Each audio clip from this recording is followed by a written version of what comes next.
Welcome, spongy Bible brains, to Beach Church in Virginia Beach, our daily Bible devotion. Today marks the beginning of another read and study through the Bible in 1 year. My name is Patrick Malone, and I hope to maintain a spongy brain, soaking in God's word of truth and the scriptures each day.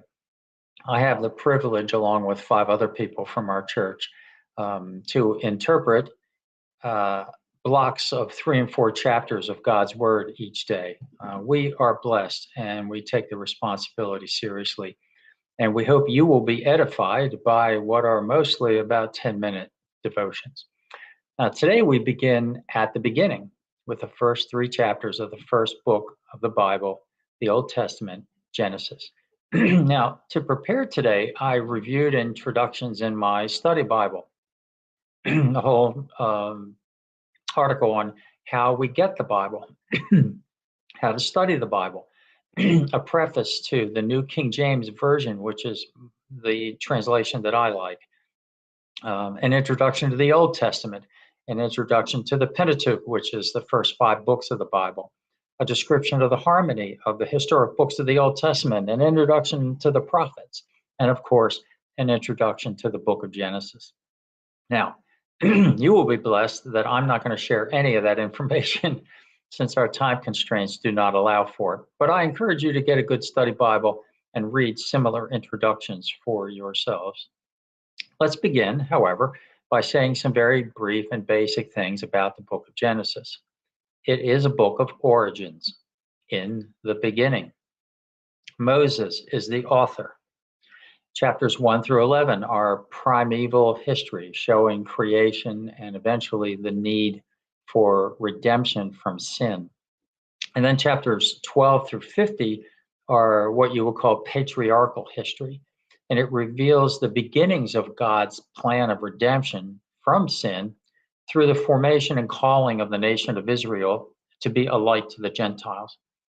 And keep in mind the obvious connection between Genesis, especially chapter 3, about the fall of man into sin that results in a curse against mankind, and link that up at the very end of the book of Revelation when the Apostle John notes that one day there will be no more curse.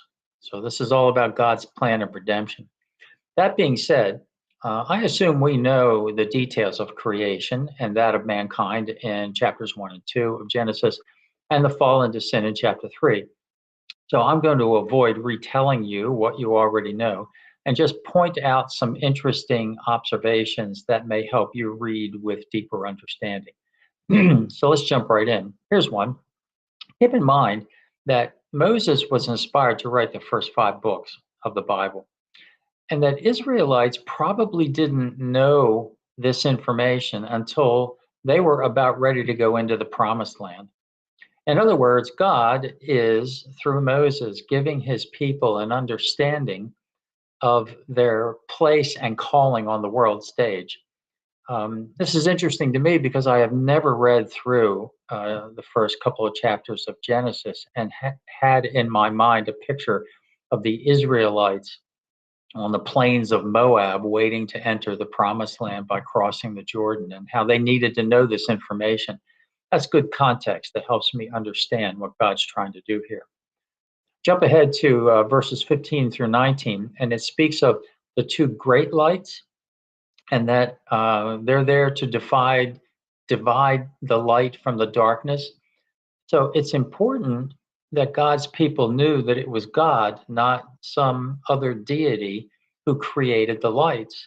Keep in mind, originally, Israel had come from Mesopotamia, where the celestial bodies were worshipped, and more recently from Egypt, where the sun up in the sky was worshipped as the primary deity. So God's revealing to them that the very stars and the moons and the planets, which Israel's neighbors had worshipped, were the products of his creation. It's sad and interesting to note that one day in the future, Israel would become themselves worshipers of the hosts of heaven, which led to their being taken captive, and they lost the promised land. All right, here's another one.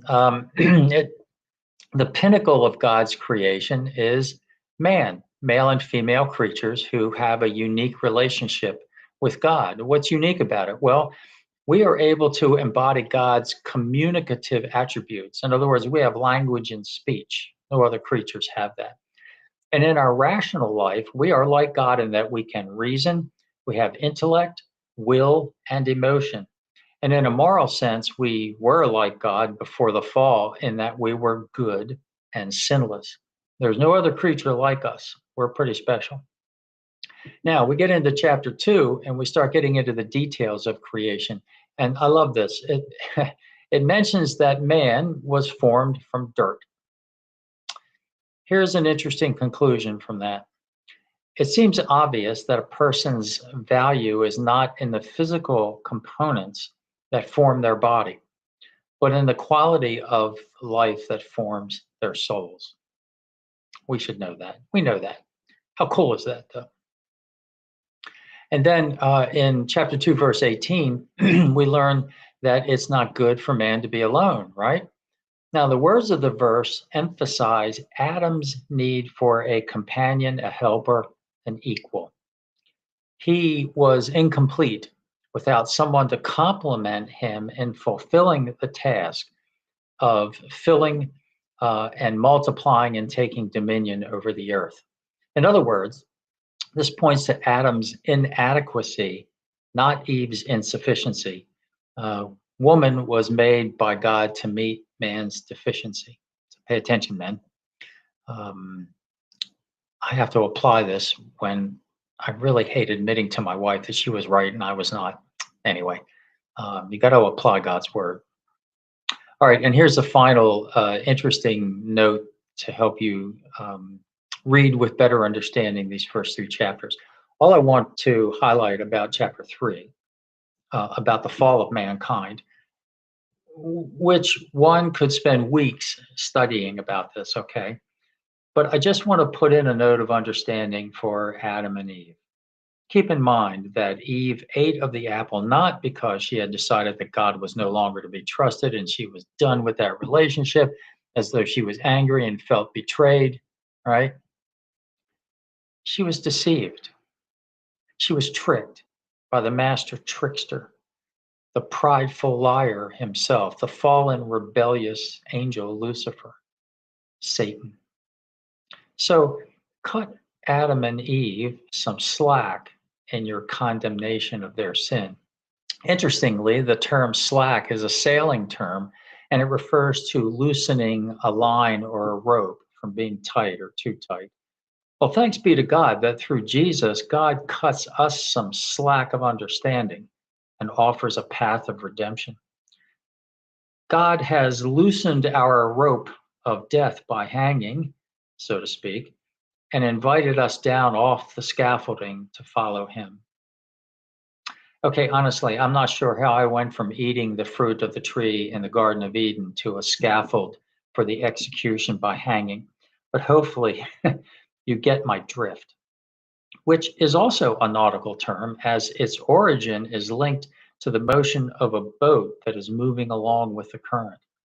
So before I fall into another colloquial expression requiring explanation, may we all get God's drift reading through the Bible this year and accept the slack he offers through Jesus Christ. All right, brothers and sisters, God bless you. That's it for today.